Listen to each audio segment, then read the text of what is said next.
What's up, everybody? I'm Blessed and Free. Welcome back to another episode of DOC TV.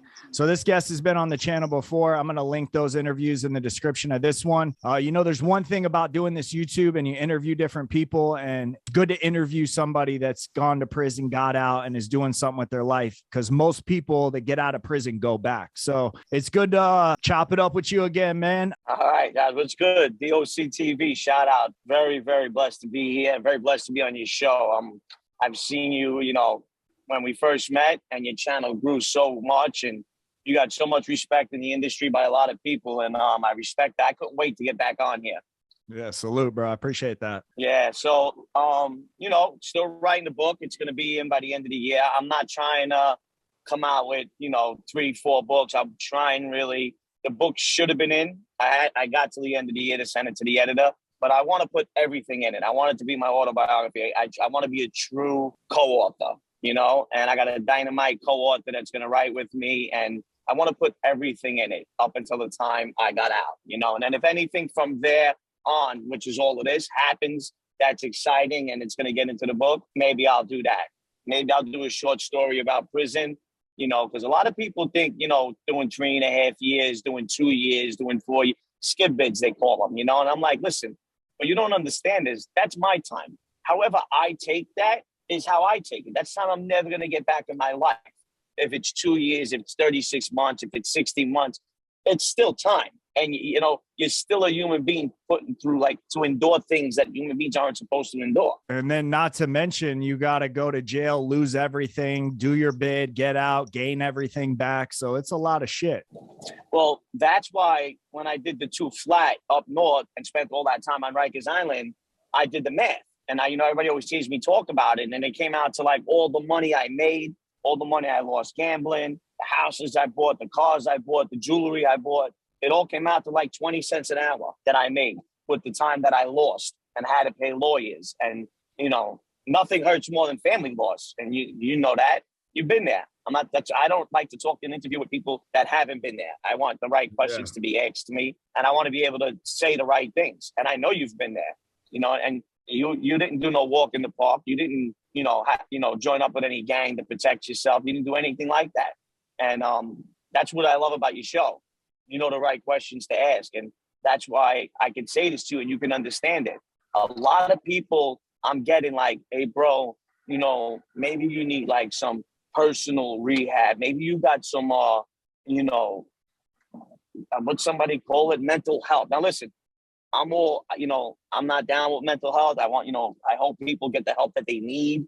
I support it, but it's not mental health. It's where we've been.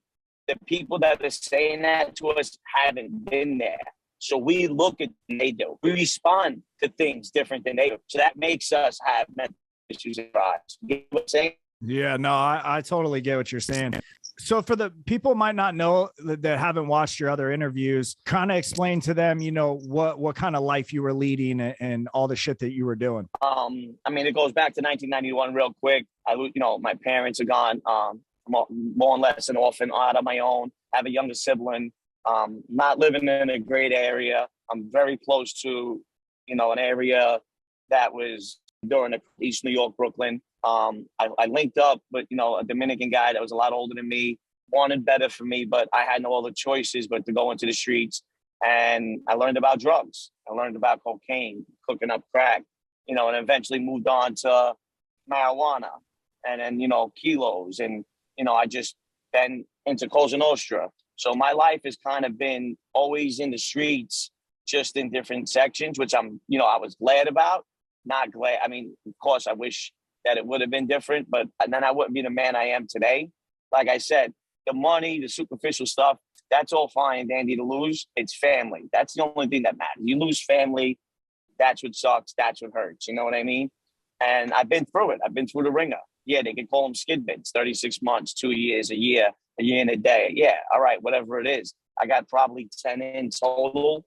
I've been in federal prisons. I've been on the roughest buildings. And, up north, I've been in the roughest prisons up north, roughest buildings on Rikers Island. I've been through the ringer and I learned the ropes. So that's really my background. And what, everybody's says that I'm famous known for is Cosa Nostra. grew up and came up with some powerful captains in the Gambino crime family, and had, my associates in the Bonanno family and other organizations and crime families were very powerful. So that's what a lot of people associate me with. And that was my last pinch in 2011. I was out of the life. I wasn't selling drugs anymore. I was big into prescription drugs. I was moving 30,000 pills a week. That's what I got caught with back in 04, 05. Thank God the laws were a little bit different then. And I mean, there were still mandatory minimums, but they didn't know where they were going with the opioid crisis yet. And when I got out, it was at an all-time high. Like, my neighborhood didn't have Oxycontins and all these other kind of opioid drugs yet. Thank God, because we would be doing a ton of time. What were you pushing? Vicodin and Percocet and shit? Vicodin only. Yeah, but Percocet didn't even hit my scene yet. It was there. We just weren't familiar with it. To us, non-generic 10 milligram Vicodin was like, yeah, that was like the holy gold. Grail back then. Yeah, there you go. It's exactly. I don't like to use that word, but that's exactly what it was. It was the holy grail. Forgive me. Yeah. But it was the holy grail. You're 100% right. And I was Johnson and Johnson. You know what I mean? Like, I was the guy, 30,000 a week. And, there was a guy above me, because when I got pinched, I caught kingpin status. So it goes 0 to 30 on Rikers Island in New York City, New York State, for what your classification is. 30 being the worst, 0 being minimum security. I was a 27. I couldn't believe it. Then there was a bail. It was $500,000 cash. New York City, New York State, you can make cash bails and 10% sometimes with the property put up. In the feds, it's all property. Like, I was going to do a show yesterday, but I got interrupted. Andrew Russo, the acting boss of the Colombo family, just bailed out of federal prison on a $10 million bond. That's either you own a lot of property or you got a lot of friends with a lot of property.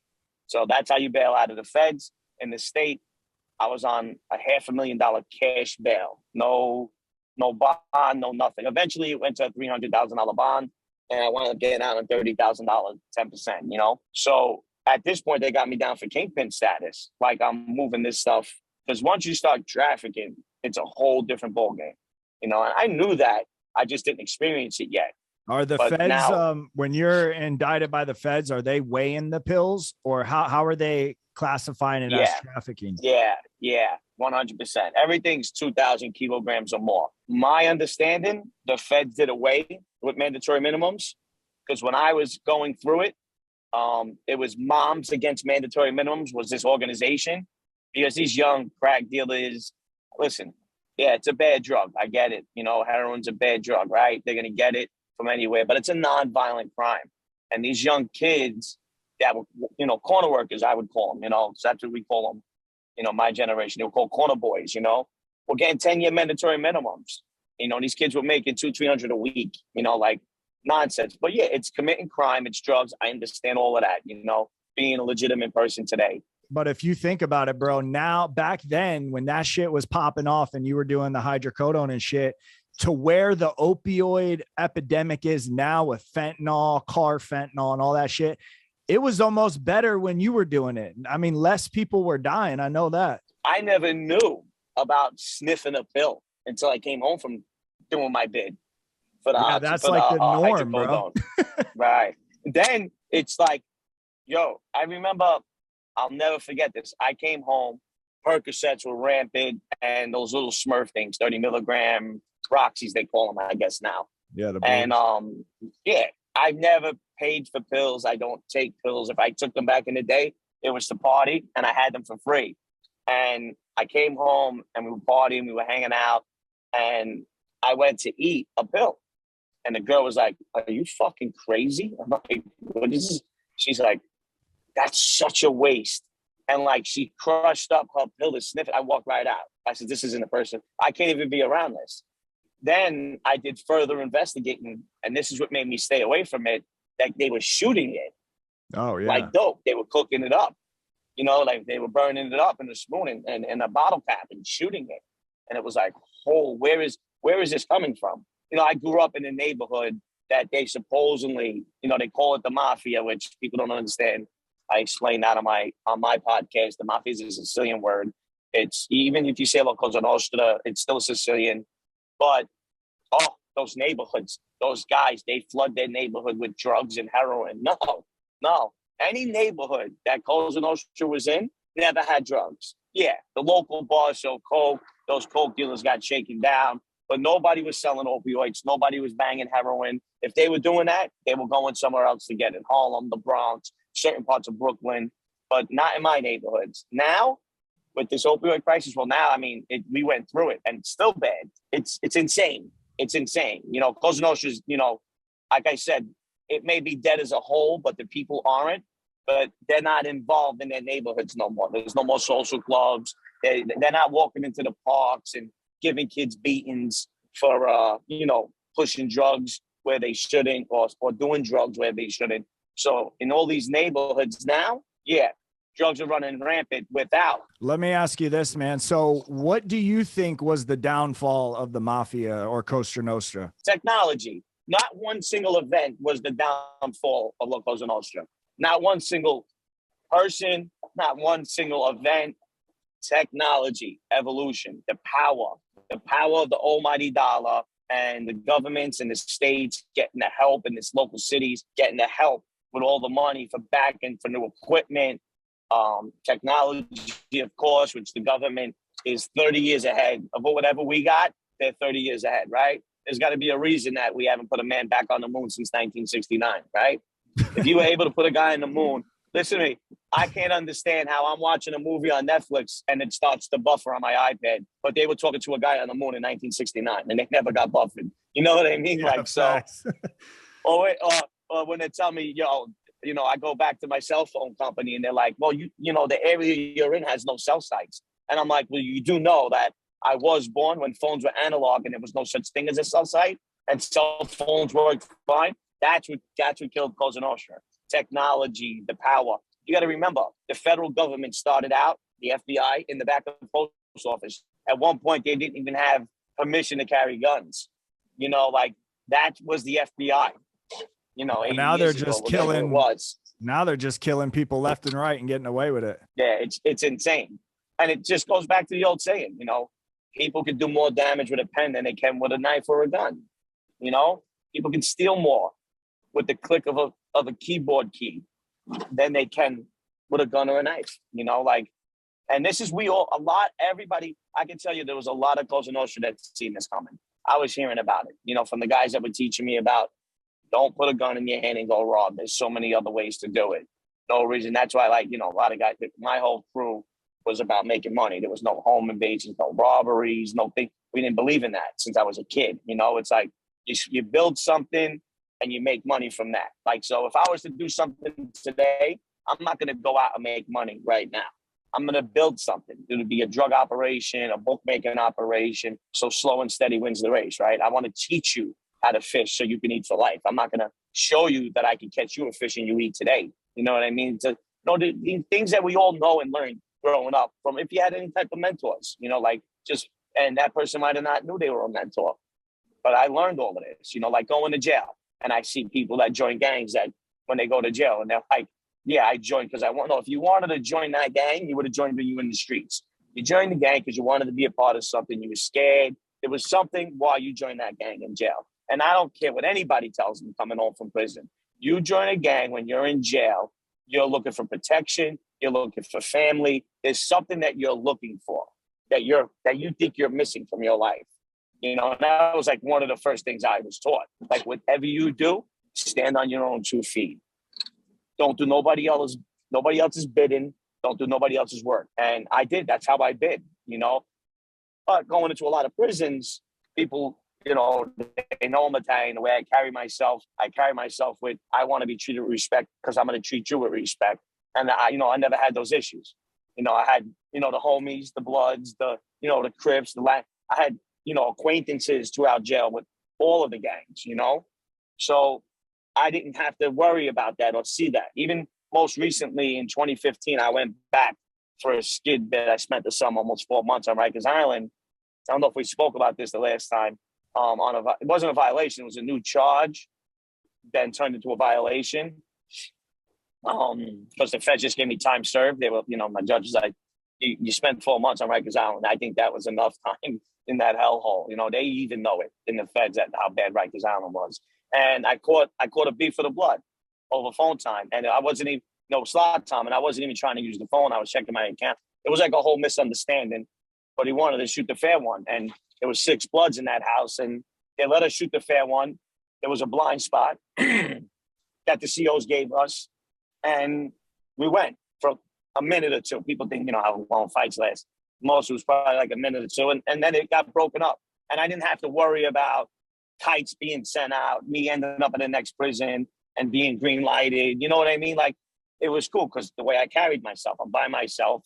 You want the fair one, I give you the fair one. And then it's over. You don't got to worry about getting caught. You don't got to worry about getting shanked. Moving to the next house. You know how it gets. You go to the next house, you still got beef with them. Any beefs I ever had with anybody in the gangs, it got settled right then and there. Out in the yard, the handball coach, whatever it was. When you went back this last time, man, like when you've been in a couple times in and out. So each time when you go back, man, is it, for me, man, it was like more depressing and like each time just got worse, it seemed. Yeah, she hit it right on the head.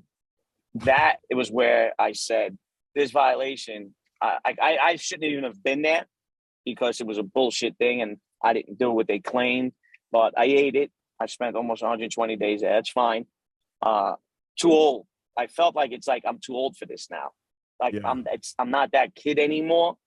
And, piss and vinegar, young, dumb, and fun. You know what I mean? Like, it got depressing. I think that's where I encountered depression, was that last 120 days or 109, whatever it was. I really didn't fight with depression. I really didn't get depressed much. After that, I kind of knew what depression was, and it wasn't hard time. It's just, I don't have to go through this anymore. Why am I? Not that, nobody's better than anything, but you as a human being are better than them conditions. You get what I'm saying? Better. You don't have to say you're better than somebody. Just say you're better than the situation. Yeah, each day you should try to like be a better you, man. Some people don't have that ambition though, bro.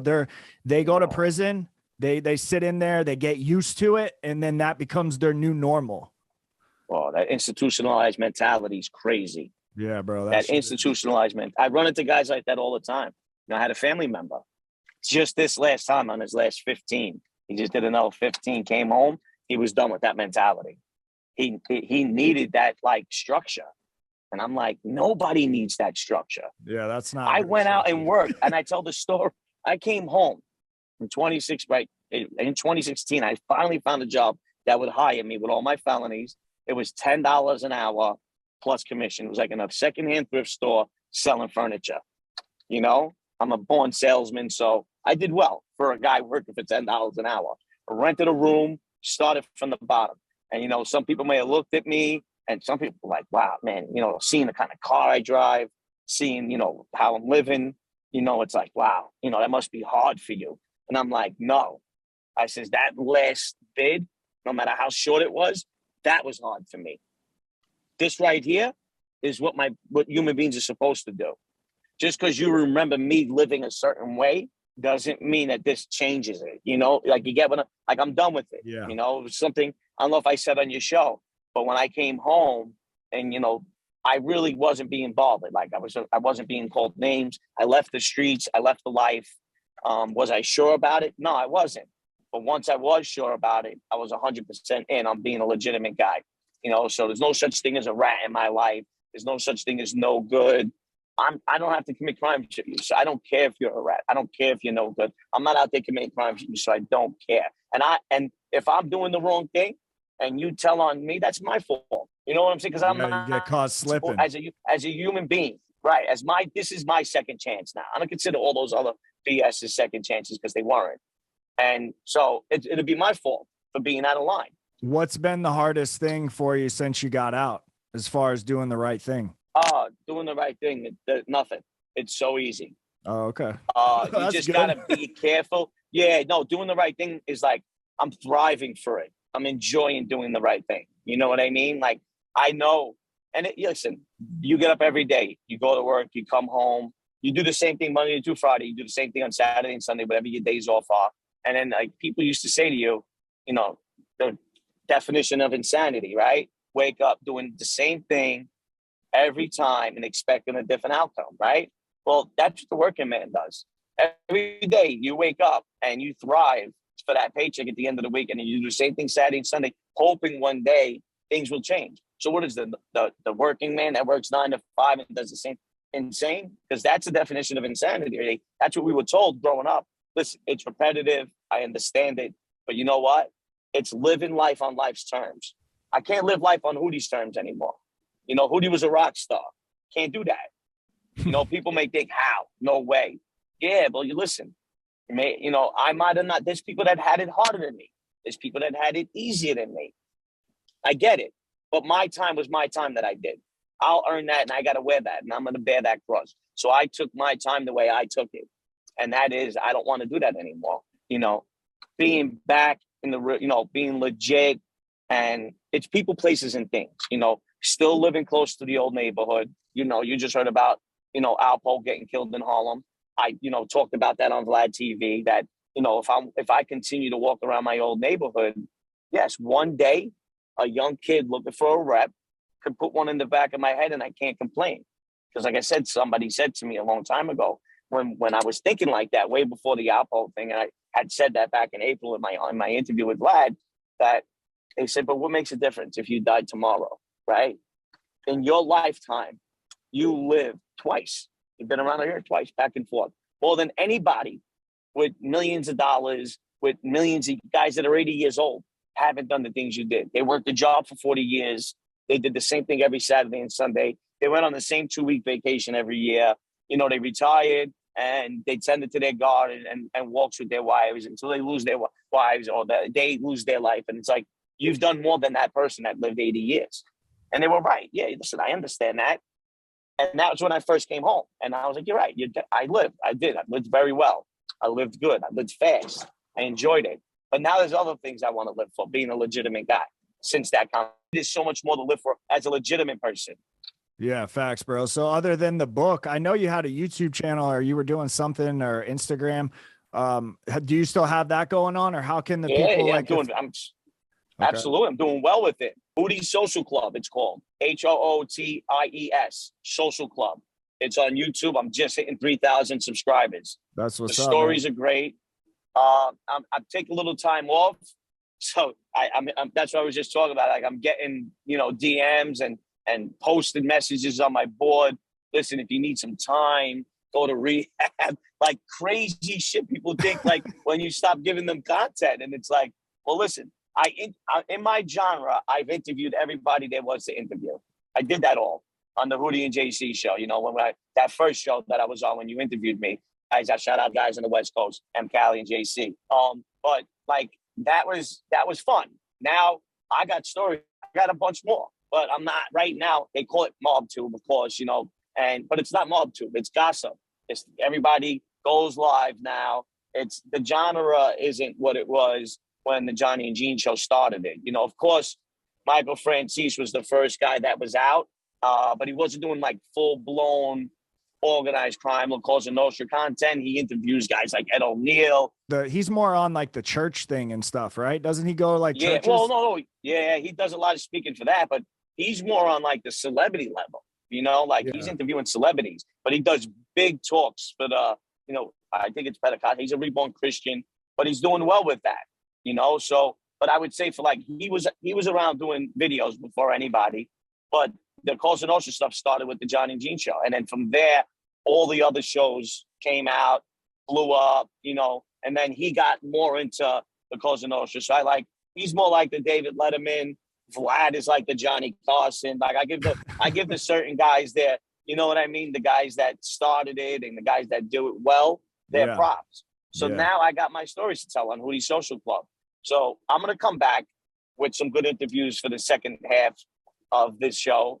Taking a little time to readjust the show. Like I do it. I do things raw. I do it in my car. I do it in my apartment. I'm moving now South Jersey, so I'm in the process of that. So like I don't care where I do my interviews or do my show. This is who I am. You know, I have access to studios all over New York City to rent, to lease, to do whatever I want. And I don't feel like I'm there yet, you know? when I feel like I'm ready to go into a studio and start doing interviews, I will. I'm building up, 3,000 subscribers since April. I'm almost at 4 million views on Vlad TV just for that one interview. Almost at 150,000 views on the John and Gene show. I know the new Theory show. I beat D. Snyder out in his viewership. Like, he interviewed D. Snyder and interviewed me, and I beat him out. Listen, the content's still there. I didn't fall off. Your channel is definitely, at my top 10 when I turn on my YouTube. I appreciate everything you do you open the eyes to a lot of people. You can tell by his stories. You don't got to tell by anything else. That's why I always tell people, stop judging books by its cover. Listen to the man's story, and then you can know where that man's come from, his roots. Yeah, I appreciate the support, man. I appreciate you coming on the channel again. And I'm going to link your new YouTube in the description of this video, so that the way if they want to go and check you out, it'll be easy for them. I appreciate that. Yeah, man. Appreciate that, Josh. I do. I appreciate you, bro. And if you're new and you're tuning in, this is the kind of stuff we talk about on this channel: jail, prison, crime, corruption, the whole 9 yards. So do me a solid, hit that subscribe button and turn your post notifications on. And with that, it's DOC TV, and we're out.